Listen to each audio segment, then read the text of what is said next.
Vote বড়বালায় একদা Glamour queen তথা টালিগঞ্জের সারা জাগানো নায়িকা এবার সুন্দরবনের লোনা মাটিতে পা রাখলেন।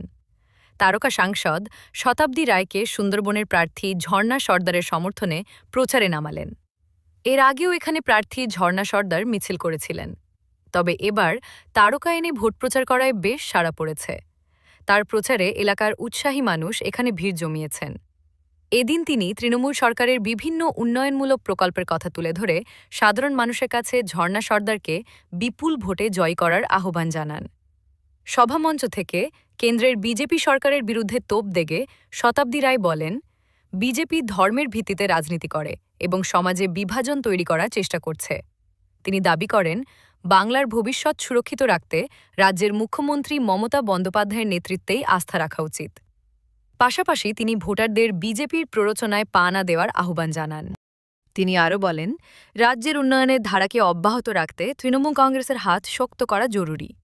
বিরোধীদের বিরুদ্ধে বিভ্রান্তি ছড়ানোর অভিযোগ তুলে তিনি জানান, মানুষ এখন অনেক বেশি সচেতন এবং উন্নয়নের পক্ষে ভোট দেবেন, ধর্মের ভিত্তিতে নয়। অন্যদিকে প্রার্থী ঝর্ণা সর্দার বলেন, তিনি সন্দেশখালীর মানুষের পাশে থেকে এলাকার সার্বিক উন্নয়নে কাজ করতে চান। মহিলাদের সুরক্ষা ও যুবকদের কর্মসংস্থানকে তিনি অগ্রাধিকার দেওয়ার কথাও জানান। জনসভাকে ঘিরে এলাকায় ব্যাপক উৎসাহ ও ভিড় লক্ষ্য করা যায়। দলীয় কর্মী সমর্থকদের উপস্থিতিতে সভাস্থল কার্যত জনসমুদ্রে পরিণত হয়।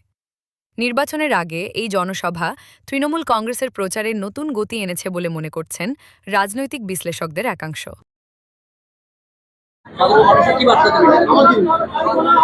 দেখুন, নির্বাচনী প্রচার তো আমরা চালাচ্ছি এবং নির্বাচনী প্রচার প্রায় শেষের লগ্নে। তো আমাদের নির্বাচনটা আরও যাতে 100% সাফল্যমণ্ডিত হয়, যেহেতু সন্দেশখালী বিধানসভাতে সন্দেশখালীর ভূমিকন্যা, সন্দেশখালীর ঘরের মেয়ে, তার মহিলা প্রার্থী, তো সেই জন্য আমাদের নেত্রী একজন মহিলা সাংসদকে পাঠিয়েছেন আমাদের তৃণমূল কংগ্রেসের হয়ে সর্বোপরি সন্দেশখালী বিধানসভার নির্বাচনী প্রচারের জন্য, যাতে সাফল্যমণ্ডিত হয়। আগামীকাল আমাদের লাস্ট প্রচার, 29 এপ্রিল আসছে দিন, সবাইকে জোড়া ফুল চিহ্নে ভোট দেওয়ার জন্য আমরা সবাই তৃণমূল কংগ্রেসের পক্ষ থেকে আর্জি জানিয়েছি। সাধারণ মানুষ 2024-এর নিরিখে এখন অনেকটা এগিয়ে আছে এবং সবাই যে 2024-এ তাদের ভুল বুঝতে পেরে তারা প্রচুর সাড়া তাদের পাচ্ছি, প্রচুর জনসংযোগ দিচ্ছে। তো তাদের জনসংযোগই প্রমাণ করে যে আগামী দিন চৌঠা মে সন্দেশখালী থেকে সবুজ আবির উঠছে এবং উঠবে। তৃণমূল কংগ্রেস বিশাল ব্যবধানে জিতবে, শুধু সময়ের অপেক্ষা। আজকে যেহেতু এখানে নির্বাচনী জনসভা ছিল, তো জনসভাটা আমরা আগে শেষ করলাম। এবার এই ধুসরিখালীর এই বেসিক স্কুল মাঠ থেকে শুরু করে আমরা কোড়াকাঠি গ্রাম পঞ্চায়েতের যতগুলো বুথের ছাড় আছে, যতটা সম্ভব আমরা কভার করার চেষ্টা করব। মোটামুটি টার্গেট আছে কোড়াকাঠি অঞ্চল তৃণমূল কংগ্রেসের পক্ষ থেকে প্রত্যেকটা বুথ ধরা।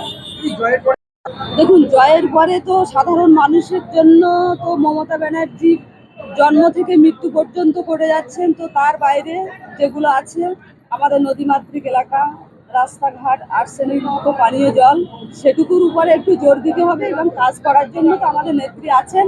মানে আমি জাস্ট একটু সাহায্য করবো আর কি, সাধারণ মানুষের পাশে যাতে থাকতে পারে।